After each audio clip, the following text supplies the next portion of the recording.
അലൈക്കും വറഹ്മത്തുള്ളാഹി വബറകാതുഹു.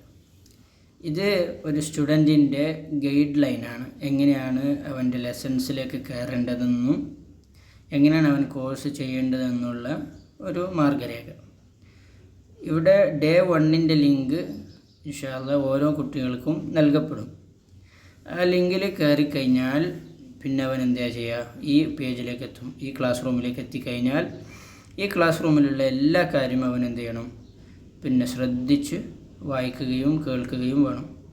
ഇപ്പോൾ ഈ ക്ലാസ്സിലുള്ളത് മെയിനായിട്ട് ഈ ഒരു ലെസണാണ്.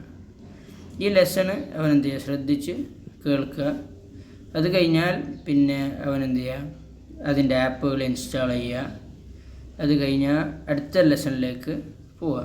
അടുത്ത ലെസണിന് പോകുന്നതിന് മുമ്പ് കുറച്ച് കാലിഗ്രഫി ഐഡിയാസ് കിട്ടാൻ വേണ്ടി ഈ വീഡിയോ കാണുക. അതൊക്കെ ഉപകാരപ്പെടും. എന്നിട്ട് അടുത്ത ലെസണിലേക്ക് കയറാം. അടുത്ത ലെസണിലേക്ക് ആ ലിങ്ക് വഴി കയറി കഴിഞ്ഞാൽ അടുത്ത ലെസണ് ഇവിടെ വായിക്കുക. ഇവിടെ ഈ ലെസണ് പ്ലേ ചെയ്യുക. എന്നിട്ട് എന്ത് ചെയ്യുക, അത് കാണുക. പിന്നെ അതിൻ്റെ ഹോംവർക്കുകൾ ചെയ്യുക. ഹോംവർക്കുകൾ ചെയ്ത് കഴിഞ്ഞാൽ അതിന് വേണ്ടിയുള്ള ഐഡിയാസ് ഇവിടെ നൽകപ്പെട്ടിട്ടുണ്ട്.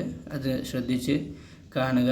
പിന്നെ അതിന് പുറമെ എക്സ്ട്രാ പിന്നെ കുറച്ച് കാര്യങ്ങൾ ടിപ്സായി പറഞ്ഞു തരുന്ന ഒരു വീഡിയോ താഴെയുണ്ട്, അത് കാണാം. ഇവിടെ പിന്നെ ഹോംവർക്ക് ഇവിടെ എഴുതി വെച്ചിട്ടുണ്ട്. 6 കാര്യങ്ങളാണ് ഹോംവർക്കായിട്ട് ഡേ 2-ലുള്ളത്.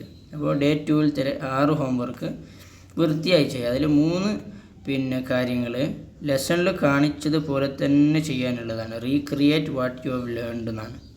അഥവാ ലെസണിൽ എന്താണോ കാണിച്ചത് അത് ഒരു മാറ്റവും കൂടാതെ സെയിം ചെയ്ത് നമുക്ക് എന്ത് ചെയ്യുക, നമ്മുടെ ഗ്രൂപ്പിൽ അയക്കുക. ബാക്കി 3 അവരുടെ ഐഡിയ അനുസരിച്ച് ആ ലെസണിൽ പഠിച്ച രൂപത്തിൽ എന്ത് ചെയ്യുക, ചെയ്യാൻ പരിശ്രമിക്കുക. ഇങ്ങനെയാണ് ഡേ 2ൻ്റെ ഹോംവർക്കുകൾ ചെയ്യേണ്ടത്. അത് കഴിഞ്ഞാൽ ഡേ 3ലേക്ക് പ്രവേശിക്കുക. ലിങ്ക് പിന്നെ അടിച്ചു കഴിഞ്ഞാൽ അപ്രൂവലിന് വേണ്ടി നിങ്ങൾ വെയിറ്റ് ചെയ്യേണ്ടി വരും. നമ്മൾ ഇൻഷാ അല്ലാഹ് പിന്നെ ഹോംവർക്കൊക്കെ കറക്റ്റാണെങ്കിൽ അപ്രൂവ് തരുന്നതാണ്. അങ്ങനെ അപ്രൂവ് ആയിക്കഴിഞ്ഞാൽ നിങ്ങൾക്ക് ഡേ 3ലേക്ക് പ്രവേശിക്കുക. ഡേ 3ൽ അതേപോലെ തന്നെ ഡേ 2-ൽ ചെയ്തതുപോലെ തന്നെ ലെസണ് ശ്രദ്ധിച്ച് കാണുക. അത് കഴിഞ്ഞാൽ പിന്നെ അതിൻ്റെ കാലിഗ്രഫി ഡിസൈനുകളൊക്കെ ഒന്ന് നോക്കുക. എന്നിട്ട് അടുത്ത ലെസണിലേക്ക് പോവുക. അപ്പോൾ നമ്മൾ ഇൻഷാ അല്ലാഹ് അപ്രൂവൽ തരുന്നതാണ്. അങ്ങനെ ഓരോ ലെസണുകൾ ഡേ 4ഉം അതേപോലെ ചെയ്യുക. അത് കഴിഞ്ഞാൽ ഡേ 5ലേക്ക് പോവുക. ഡേ 5ഉം അതേപോലെ ചെയ്യുക. അത് കഴിഞ്ഞാൽ ഡേ 6ലേക്ക് പോവുക. ഡേ 6ഉം അതേപോലെ ചെയ്ത് കഴിഞ്ഞാൽ പിന്നെ അവസാനമുള്ളത് ഡേ 7ആണ്. അതിന് മുമ്പായിട്ട് വേണമെങ്കിൽ എന്ത് ചെയ്യാം, നമുക്ക് ഡേ 6-ലുള്ള ഈ ഒരു പിന്നെ ഡ്രിൽസ് വേണമെങ്കിൽ ചെയ്ത് നോക്കാം. അത് എക്സ്ട്രാ എക്സസൈസസ് ആണ്.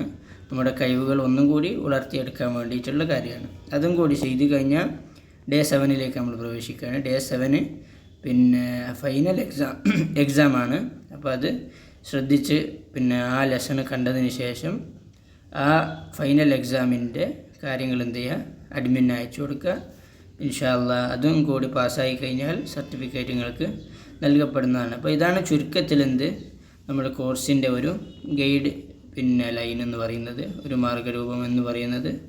ഇത് ശ്രദ്ധിച്ച് കേൾക്കുക. ബറകല്ലാഹു ഫീക്കും. അസ്സലാമു അലൈക്കും വറഹ്മത്തുള്ളാഹി.